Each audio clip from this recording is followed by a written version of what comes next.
What up, guys? Renan Saki falando. Você já ouviu essa frase? Você não deve traduzir ao aprender inglês. E muito provavelmente, ou você já ouviu isso, ou você mesmo já se questionou, e deve ter ficado se perguntando, beleza, se eu não devo traduzir, eu moro no Brasil, não tenho contato com o inglês com tanta frequência assim, como que eu vou aprender o significado das palavras? Será que tudo realmente dá para deduzir pelo contexto?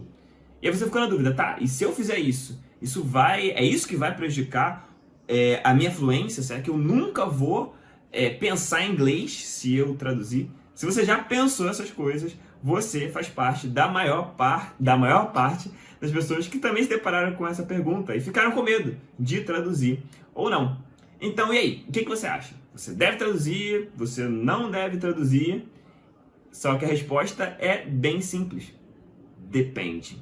O problema não é traduzir ou não traduzir, mas sim como que você vai fazer isso.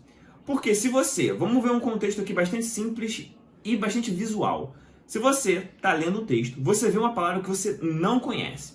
E aí você fala assim, beleza, não estou conseguindo traduzir pelo contexto. Você vai lá e traduz essa palavra. Você pega lá a palavra, vê lá no dicionário, ah, tá, significa isso. O que é normal de você fazer? O que você deve fazer? Voltar no texto, né? Então você volta no texto e lê a sentença de novo. Se você conseguiu ler aquela sentença e entender o significado dela, sem precisar trazer a palavra de novo, quer dizer que você fez uma coisa muito simples. Você contextualizou aquela palavra, porque você conectou essa palavra com outras palavras que você conhece em inglês. E aí você criou um significado na sua cabeça. E aí talvez você deva estar se perguntando, caramba, então não tem nem problema traduzir se for dessa forma. Não, não tem nem problema traduzir se for dessa forma. Porque você vai estar contextualizando, basicamente isso.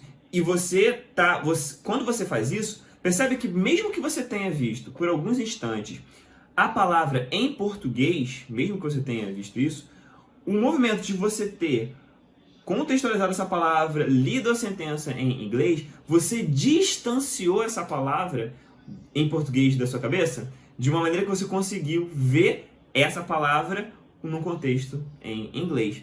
E será que dá para fazer outra coisa, né? Ah, dá para fazer várias coisas e eu sempre falo sobre isso. Se você está com tempo, você pode pegar essa palavra nova e criar sentenças com ela. Você pode imaginar situações falando, você pode imaginar diálogos com ela. Percebe que todo esse movimento de você ler de novo, aí você cria uma pergunta com a palavra, imagina você falando com alguém, imagina um diálogo.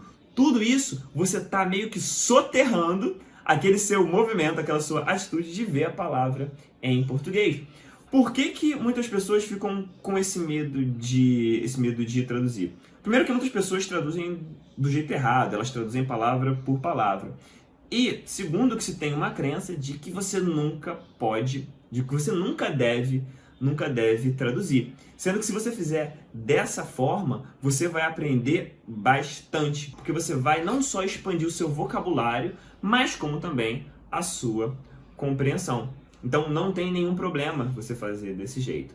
Mas você talvez se pergunte também, caramba, mas de vez em quando, Ana, quando eu vou ler alguns textos, tem muitas palavras que eu não conheço. Aí nesse caso a gente tem pelo menos duas opções.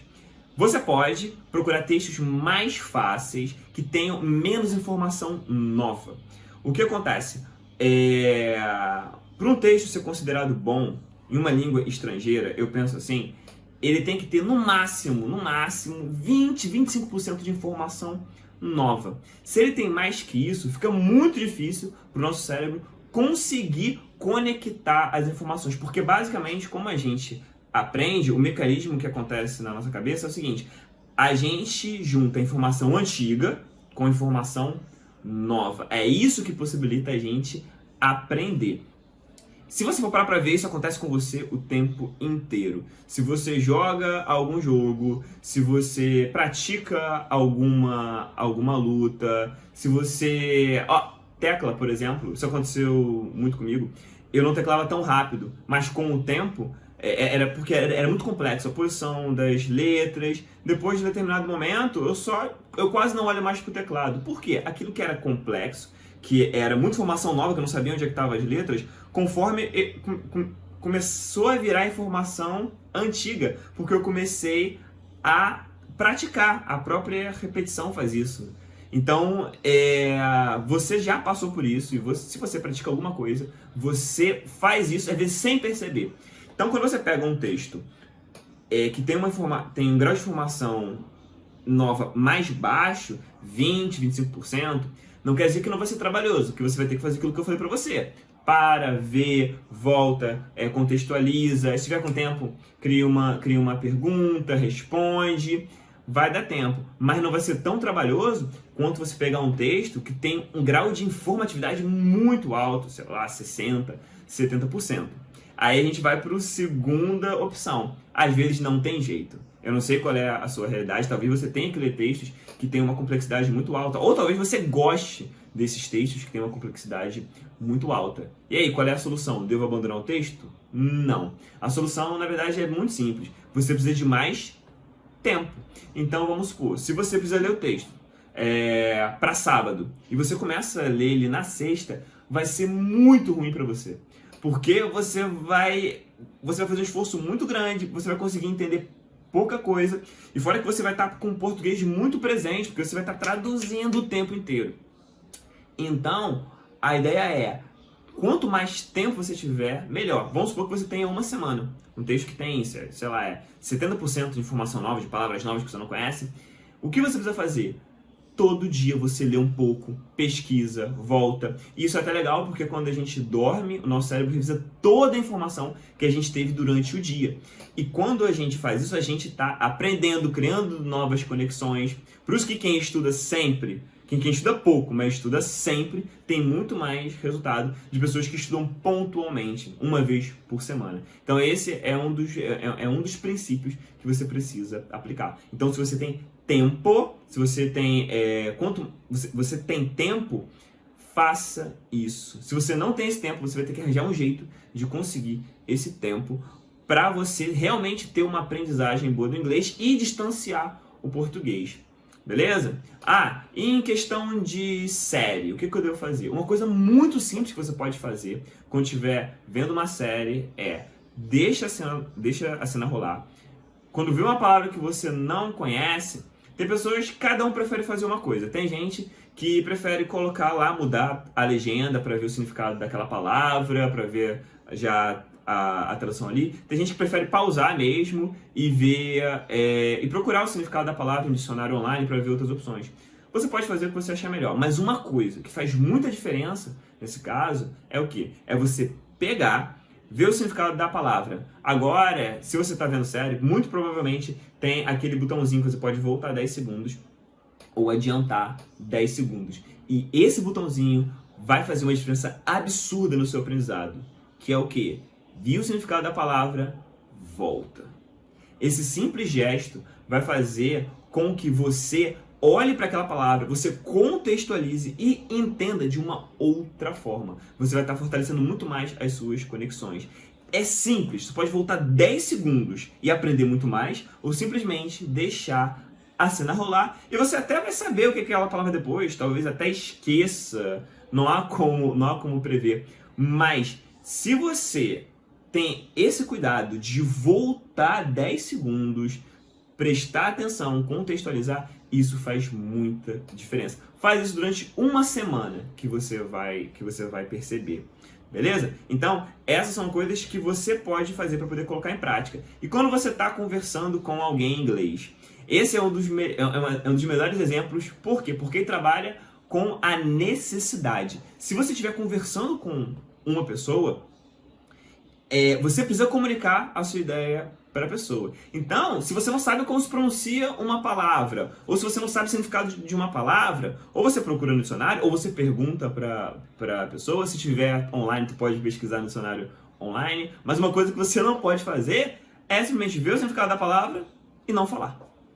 Não tem essa opção. Você lendo, você até pode ignorar. Não, depois eu vejo. E depois não vai ver. Vendo série, não, eu não vou voltar não. Depois eu volto nesse episódio. A chance vai ser que você não volte. Tá? Mas, se você está conversando com a pessoa, a necessidade da comunicação faz com que não tenha outra alternativa. Você vai ter que voltar. E isso é muito bom, porque te força a usar aquela palavra. E quando você usa, ou você faz a pergunta, cria uma sentença, aí sim você criou e o teu cérebro vai gravar aquela palavra. A chance vai ser que você vai conseguir usar aquela palavra de novo, porque você tinha uma situação muito real ali de comunicação. Mas será que tem coisas que dê pra gente fazer fora do texto, fora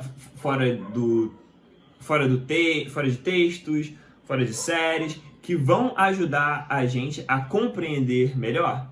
Sim, existem várias coisas que dá pra fazer, mas uma das que eu acho mais importante para você fazer na verdade, é o seguinte: você precisa entender a diferença entre, eu gosto de separar desse jeito, vocabulário, você entender vocabulário, e você dominar tempos. São coisas que são relacionadas, mas não são a mesma coisa. O que acontece? Quando você domina vocabulário, você sabe palavras pode ser de vocabulário específico, pode ser de uma situação específica, vocabulário de medicina, se você vê série de direito, beleza, isso é importante? Isso é muito importante. Mas, mais importante que isso, é você fazer o seguinte, é você dominar os tempos em inglês. Eu conheci muitas pessoas que tinham vocabulários muito grandes, mas na hora de se comunicar, tinham dificuldade. Por que elas tinham essa dificuldade? Porque quando você só foca muito em vocabulário, você entende palavras soltas, você consegue entender o que as pessoas estão falando, mas se você não domina os tempos em inglês, você não consegue montar uma estrutura coerente para você comunicar a sua mensagem. É como se os tempos em inglês fossem a forma do bolo. Então, para você ter forma, para você conseguir comunicar a sua ideia, você precisa ter noção desses tempos. E o vocabulário é como se fosse um bolo de chocolate, que você vai mudando de acordo com a necessidade. Então, se você domina os tempos em inglês, eu vou te dar um exemplo. Vamos supor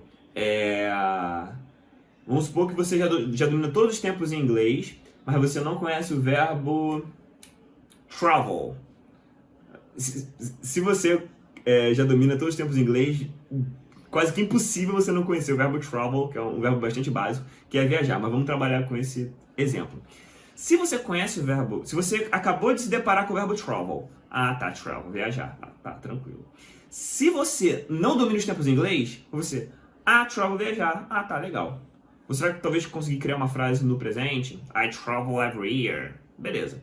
Se você domina os tempos em inglês, aquela simples palavra que você acabou de aprender, aquele simples verbo que você acabou de aprender, você consegue modificar a sentença para todos os tempos.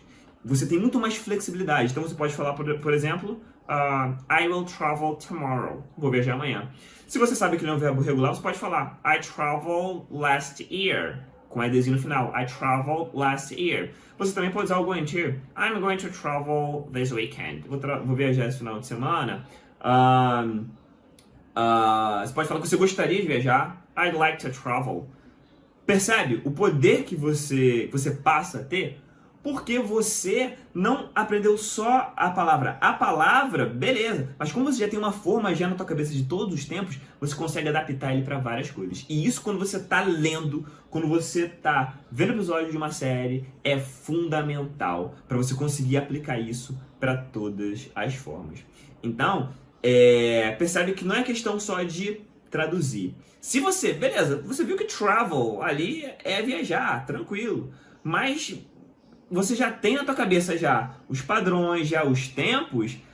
Por mais que você tenha visto a palavra em português, o fato de você conseguir trabalhar em outros tempos, criar sentenças, conversar, falar, você já está se distanciando do português, está soterrando o português na sua cabeça, por mais que por alguns instantes você tenha visto a tradução. Então, espero que você tenha entendido que o problema não é a tradução em si, mas sim como a gente faz, quando a gente faz, o que a gente pode fazer para deixar essa técnica mais eficiente e usá-la ao nosso favor e não contra a gente, traduzindo tudo o tempo inteiro, entendendo o nível de dificuldade de alguns textos, o que você precisa fazer quando é algo mais difícil. Se é difícil, você vai ter que ter paciência. Série, a mesma coisa. Se você vê uma série e que você fala, caramba, tem muito vocabulário novo, você tem duas opções. Ou você vai para uma série mais fácil para você aprender, ou você vai ter que ter paciência com essa série. Mas eu vou falar mais sobre o listening em outro vídeo, quais são as coisas que a gente pode usar para poder entender melhor, qual é a diferença entre estudo e exposição ao inglês, como a gente pode fazer isso das duas formas, tá? Então fica tranquilo que vem mais conteúdo aí. Espero que você tenha gostado e see you next class.